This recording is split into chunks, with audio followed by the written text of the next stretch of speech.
সামারস্ল্যামে confirm হলো Brock Lesnar versus ওবাফেমির হেলিনা সেল ম্যাচ। এছাড়াও কনফার্ম হলো সেথ রলিন্স ভার্সেস রোমান রেইন্সের ম্যাচ।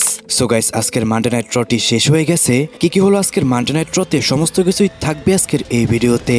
আজকের মানডে নাইট ড্র শুরুতেই কিং ওবাফেমি রিং এর মধ্যে আসে। সে তার হাতে করে তার ক্রাউনটি নিয়ে এসেছিল। দেখে মনে হচ্ছিল যেন সত্যিকারের একজন কিং রিং এর মধ্যে আসলো। ওবাফেমি রিং এ এসেই বলে, আমি যে উসোকে বলেছিলাম তুমি ডেস্টিনির এগেনস্টে ফাইট করবে। সে তখন এটা বিশ্বাস করেনি, কিন্তু সে এখন এটা বিশ্বাস করছে। ব্রক লেসনার এখন পর্যন্ত আমার সাথে তার কাজটি শেষ করেনি, কারণ সে আমাকে ভয় পায়, সে এর জন্যই আমার সামনে আসে না। আর গাইস, ওবাফেমি যখনই এই কথাটি বলে তখনই সেখানে চলে আসে ব্রক লেসনার। ব্রক লেসনারের সাথে পল হেমেনও ছিল। গাইস, এর জন্যই বলা হয় যে ব্রক লেসনার যখন যখন এন্ট্রি নেয় তখন যে অরাটা ক্রিয়েট হয় সেটা কিন্তু কখনোই অন্য কোনো সুপারস্টার করতে পারবে না। ডাব্লিউডব্লিউতে অনেক সুপারস্টার রয়েছে, কিন্তু ব্রক লেসনারের ব্যাপারটাই কিন্তু আলাদা। ব্রক লেসনার কখনোই একজন হিল সুপারস্টার ছিল না। ব্রক লেসনার কখনোই একজন বেবিফেস সুপারস্টার ছিল না। ব্রক লেসনার শুধু একটি জিনিসই পারে, সেটা হলো আতঙ্ক ছড়াতে। আজকে যখন ব্রক লেসনার এবং কি ওবাফেমি দুইজন রিং এর মধ্যে থাকে, তাদের মধ্যে কিন্তু ব্রক লেসনারকে দেখার মতো ছিল। ওবাফেমি নিজে একজন বিগ সাইজের সুপারস্টার, তার সামনে যখন আজকে ব্রক লেসনার দাঁড়ায় তাকে কিন্তু অনেক ছোট লাগছিল ব্রক লেসনারের এগেনস্টে। যাই হোক গাইজ, ব্রক লেসনার রিং এ এসেই বলে, ওবাফেমি আমি তোমার কাছে ক্ষমা চাচ্ছি। এতদিন তোমার সামনে আমি আসিনি, তার আগে তোমাকে আমি কংগ্রেচুলেশন জানাচ্ছি, কারণ তুমি কিং অফ দ্য রিং টুর্নামেন্টের উইনার হয়েছো। অনেক আগে আমিও king of the ring tournament win করেছিলাম। এটা তো অনেক আগের কথা। পল হেমেন আমাকে বলেছে আমি যখন না থাকি তুমি আমাকে বলো আমি নাকি ভয় পাই। পল আমাকে এটাও বলেছে তুমি নাকি সবসময় আমাকে বলো বিচ। তুমি বলো আমি নাকি প্রোমো কাট করতে পারি না। এর জন্যই আমি আজকে এইখানে। গাইস, এখানে ব্রক লেসনার হাসতে হাসতে কথা বলছিল, কিন্তু এই কথার মধ্যেই ব্রক লেসনার একটি মোমেন্টে ওবাফেমিকে একটি লো ব্লো হিট করে দেয়। ওবাফেমি নিজেও বুঝতে পারছিল না কিভাবে তাকে ব্রক লেসনার এত তাড়াতাড়ি অ্যাটাক করে দিল। তারপরে ব্রক লেসনার একটি F5 হিট করে এবং কি সে সেখান থেকে চলে যাচ্ছিল, কিন্তু ওবাফেমি আবারও উঠে দাঁড়ায়। সে একটি মাইক নিয়ে বলে, তুমি সবসময় এরকমটাই করো, তুমি শো অফ করতে আসো, একটা করে F5 হিট করে এবং কি কিছুদিনের জন্য গায়েব হয়ে যাও। এর জন্যই তো আমি বলি তুমি আসলে একটা বিচ। সরি গাইস, আমি বারবারই এই কথাটি ব্যবহার করছি। যদি এই কথাটি আমি এখানে না বলি তাহলে কিন্তু এই সেগমেন্টের কোনো মানেই থাকবে না। এই জন্য গাইস, এটাকে আপনারা ইগনোর করবেন প্লিজ। ওবাফেমি আরো বলে, তোমার এবং আমার মধ্যে এইটা এখন শেষ করা উচিত।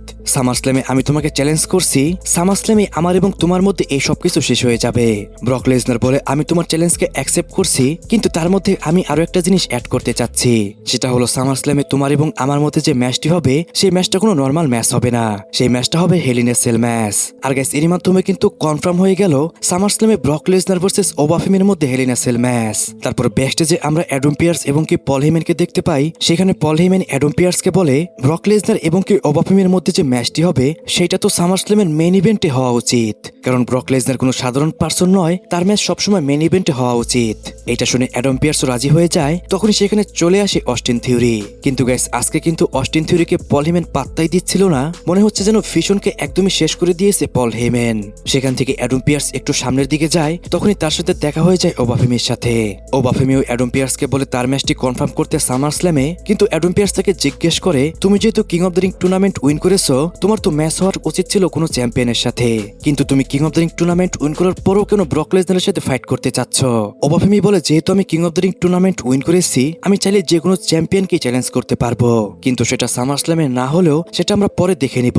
গাইস, এর মানে এটাই হলো সামারস্ল্যামের পরেই কিন্তু ওবাফেমি কোনো চ্যাম্পিয়নকে চ্যালেঞ্জ করবে। এখন গাইস, দেখার বিষয় সেই চ্যাম্পিয়নটি কে হবে, কারণ আমরা সবাই জানি সামারস্ল্যামের পরে কিন্তু ডাব্লিউডব্লিউই এর বর্তমানে যে সমস্ত চ্যাম্পিয়নরা রয়েছে তাদের মধ্যে কিন্তু অনেকেই চ্যাম্পিয়ন থাকবে না। তাই এখন দেখার বিষয় হলো সামারস্ল্যামের পরে ওবাফেমির ম্যাচ কোন চ্যাম্পিয়নের সাথে হয়। তারপর রে মিস্টিরিও ভার্সেস ইথান পেজের মধ্যে একটি 1-on-1 ম্যাচ শুরু হয়ে যায়। আর গাইস, প্রতি সপ্তাহে আমি যে কথাটি বলি আজকেও ঠিক সেম কথাটিই বলবো। যেহেতু এটা রে মিস্টিরিওর ম্যাচ ছিল, তাই এই ম্যাচটাও কিন্তু প্রতি সপ্তাহের মতো অসাধারণ একটি ম্যাচ ছিল। আমি তো শুধু জাস্ট এটাই বলবো, এই বয়সে এসেও কিন্তু রে মিস্টিরিও রেগুলার ফাইট করে যাচ্ছে। ম্যাচের মধ্যে ইথান পেজ হেরে যায় এবং কি রে মিস্টিরিও এই ম্যাচটার মধ্যে উইন করে যায়। তারপর মন্টেস ফোর্ড, অ্যাঞ্জেলো ডকিংস এবং কি জো হেনরির মধ্যে আমরা একটা কনসার্ট দেখতে পাই। প্রতি সপ্তাহে জো হেনরি একাই এই কনসার্টটি করে থাকে, কিন্তু আজকে তার সাথে যোগ দিয়েছে অ্যাঞ্জেলো ডকিংস এবং কি মন্টেস ফোর্ড। তাদের এই কনসার্টটি ভালোই চলছিল, তখনই অস্টিন থিওরি সেখানে ইন্টারফেয়ার করতে চলে আসে। এরপরে অস্টিন থিওরি এবং কি জো হেনরির মধ্যে আমরা একটি 1-on-1 ম্যাচ দেখতে পাই, যে ম্যাচটি মোটামুটি মোটামুটি ভালোই চলে এবং কি জো হেনরি এই ম্যাচটার মধ্যে উইন করে যায়। গ্যাস আমার তো এখানে সব থেকে বেশি খারাপ লাগছে ভিশনের জন্য। ভিশনের কাছে কিছুদিন আগেও সবকিছুই ছিল, কিন্তু বর্তমানে তাদের কাছে আর কিছুই নেই। তাদের একের পর এক মেম্বার ইনজুরিতে চলে গেল, তাদের হাত থেকে একের পর এক টাইটেল চলে গেল। বর্তমানে এক অস্টিন থিওরি রয়েছে, কিন্তু আমার মনে হয় সেও থাকবে না কিছুদিনের মধ্যেই। তারপর কুইন অফ দ্য রিং টুর্নামেন্টের উইনার ইয়ো স্কাই লিভ মর্গানের মধ্যে আমরা একটি ব্রল দেখতে পাই। তাদের দুজনের মধ্যে ফাইট শুরু হয়ে যায়, তখনই সেখানে রাকেল চলে আসে। ইয়ো স্কাই একাই রাকেল এবং কি লিভ মর্গানকে ডিস্ট্রয় করতে থাকে, কিন্তু তখনই সেখানে চলে আসে রক্সিন প্যারেস। রক্সিন প্যারেস আসার ফলেই কিন্তু তিনজনের সাথে পেরে ওঠে না ইয়ো স্কাই, আর গাইস যার জন্যই কিন্তু আজকে জাজমেন্টে ইয়ো স্কাইকে একদমই ডিস্ট্রয় করে দেয়। তারপর এল নাইট ভার্সেস জিমি উসোর মধ্যে একটি 1-on-1 ম্যাচ শুরু হয়ে যায়। ম্যাচটি খুবই নর্মাল একটা ম্যাচ ছিল, যে ম্যাচের মধ্যে Jimmy Uso roll up pin করে এই ম্যাচটার মধ্যে উইন করে যায়। এই বিষয়টা দেখে এল নাইট অনেক বেশি রেগে যায়। সে ম্যাচ শেষ হওয়ার পরও কিন্তু জিমি উসোকে অ্যাটাক করে দেয়। তখন সেখানে যে উসো ছিল, যে উসো বাঁচাতে আসে জিমি উসোকে।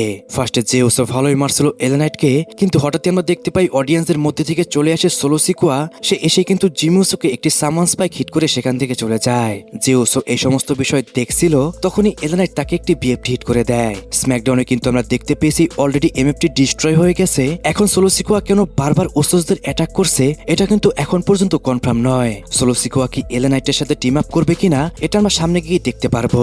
তারপর ম্যাগজিন ডুপ্রি ভার্সেস রাকেল রদ্রিগেজের মধ্যে একটি 1-on-1 ম্যাচ শুরু হয়ে যায়। এই ম্যাচটি খুবই সাধারণ একটা ম্যাচ ছিল, যে ম্যাচের মধ্যে কিন্তু রাকেল উইন করে যায়। তারপর জেডি ম্যাকডোনা ভার্সেস চ্যাড গেবলের মধ্যেও একটি 1-on-1 ম্যাচ শুরু হয়ে যায়। রেসলিং ম্যাচটি তো মোটামুটি ভালোই ছিল, কিন্তু বারবারই ডমিনিক মিস্টেরিও ইন্টারফেয়ার করছিল ম্যাচের মধ্যে। তখনই আমরা সেখানে দেখতে পাই ডেন হাউজেন একটি ব্রিফকেস সেখানে নিয়ে আসে এবং কি সেখান থেকে সে পালিয়ে যায়। তখনই জেডি ম্যাকডোনাকে এই ম্যাচটার মধ্যে হারিয়ে দেয় চ্যাড গেবল। ম্যাচটি শেষ হওয়ার পরে কিন্তু চ্যাড গেবল এবং কি ডমিনিক মিস্টেরিও সে ব্রিফকেসটি দেখতে যায়। তারা যখন সে ব্রিফকেসটি খুলে সেখান থেকে বেরিয়ে আসে এক প্রকারের গ্যাস, আর তখনই ডমিনিক মিস্টেরিওর গায়ে থেকে একটি টি শার্ট খুলে সেখান থেকে দৌড়ে পালায় ডেন হাউজেন। গ্যাস এখানে ডেন হাউজেনের স্টোরি তো অন্য লেভেলেই চলছে। তাকে তো পার্সোনালি আমার কাছে অনেক ভালো লাগছে, কারণ এই মানুষটা কখন কি করবে এটা কিন্তু কেউই ভালো মতন বুঝতে পারে না। তারপর রিং এর মধ্যে আসে আমাদের ওটিসি রমেন ট্রেন্স আজকে কিন্তু উসোসদের সেখানে নিয়ে আসে না, তার সাথে করে সে নিয়ে আসে জেকব ফাটুকে।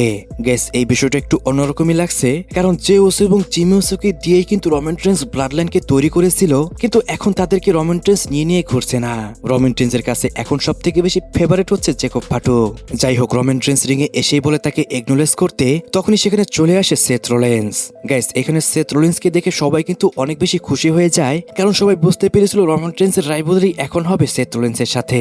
সেথ রোলেন্স রিং এ এসেই বলে, 14 বছর আগে তুমি এবং কি আমি একসাথে শিল্ডের মাধ্যমে ডাব্লিউডাব্লিউ তে এসেছিলাম। তোমার শোল্ডারে এখন যে টাইটেলটি রয়েছে সে টাইটেলটি আমার হয়ে তোমার কাছে গেছে।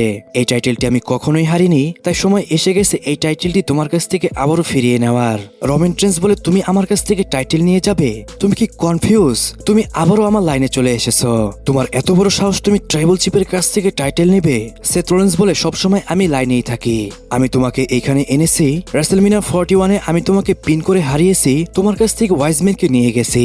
4 বছর যখন তুমি আনপিটেবল ছিলে, আমার জন্যই কিন্তু তুমি তারপরে হেরেছিলে। আমি তোমার পিঠে চেয়ার শট হিট করেছিলাম, তার মাধ্যমে তোমাকে আমি ডিস্ট্রয় করেছিলাম, কিন্তু তুমি এখন নাম্বার 1। তুমি প্রত্যেকটি শোতেই মেন ইভেন্ট করো। তুমি যতবার রেসলমিনাকে মেন ইভেন্ট করেছো তা কখনোই কেউ করতে পারেনি এবং কি সামনে সেটা করতে পারবে না। তুমি জাস্ট একটি কাজ করতে পারোনি, সেটা হলো আমাকে বিট করা।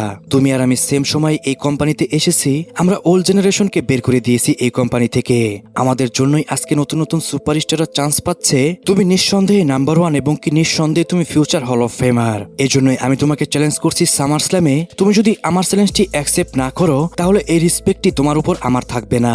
রমেন ট্রেন্স বলে, তুমি অনেকদিন পর ঠিক কথাই বলেছো লিটল ব্রাদার। আমি শুধু চাই না তোমাকে বিট করতে, আমি চাই তোমাকে ডিস্ট্রয় করতে। আর এটা আমি অবশ্যই করবো আমার ফ্যামিলির জন্য, আর এটা আমি অবশ্যই করবো আমার নিজের জন্য। সামার স্ল্যামে আমি অ্যাকসেপ্ট করছি তোমার চ্যালেঞ্জকে। আর গাইস এর মাধ্যমে কিন্তু এটা কনফার্ম হয়ে গেল, সামার স্ল্যামে কিন্তু সেথ রোলেন্সের এগেইনস্টে টাইটেল ডিফেন্স করবে আমাদের রমেন ট্রেন্স। এখন অনেকেই বলতে পারে রমেন ট্রেন্স তো টাইটেলের কথা বলেনি, কিন্তু গাইস সেথ রোলেন্স কিন্তু প্রথমেই বলেছিল এই টাইটেলটি এখন আমার নিয়ে যাওয়ার সময় হয়ে গেছে। এই জন্য গাইস যেহেতু সামার স্ল্যামের মেইন ইভেন্টে এই ম্যাচটি হবে, তাই আমার মনে হয় এই ম্যাচটি টাইটেলের এগেইনস্টেই থাকবে। নিঃসন্দেহে সেথ রোলেন্স এবং কি রমেন ট্রেন্সের ম্যাচটি অনেক বড় একটি ম্যাচ। এই ম্যাচটা সবাই আমরা নিঃসন্দেহে অনেক বেশি এনজয় করতে পারবো। গাইস কে রমেন ট্রেন্স এবং কি সেথ রোলেন্সের এই ম্যাচটার বিষয়ে খুশি হয়েছেন তারা কিন্তু অবশ্যই কমেন্টে জানাবেন। গাইস আমি দুঃখিত 2 সপ্তাহ ধরে ভিডিও দিতে একটু লেট হচ্ছে, কারণ আমি 2টি সপ্তাহ ধরে হসপিটালে দৌড়াদৌড়ি করছি। আমার খুব কাছের একটা মানুষ বর্তমানে হসপিটালে রয়েছে, এর জন্যই আমাকে অনেক বেশি ট্রাভেল করতে হচ্ছে। খুব তাড়াতাড়ি আবারও ভিডিও টাইম মতো আসবে, পরপর তারপর 2 সপ্তাহ ভিডিও দেরি হওয়ার জন্য গাইস আমি আন্তরিকভাবে দুঃখিত। সো গাইস আজকের ভিডিও এই পর্যন্তই। রেসলিং সম্পর্কিত সমস্ত নিউজ এবং কি আপডেট জানতে চ্যানেলটিকে সাবস্ক্রাইব করবেন এবং কি পেজটিকে ফলো করতে ভুলবেন না।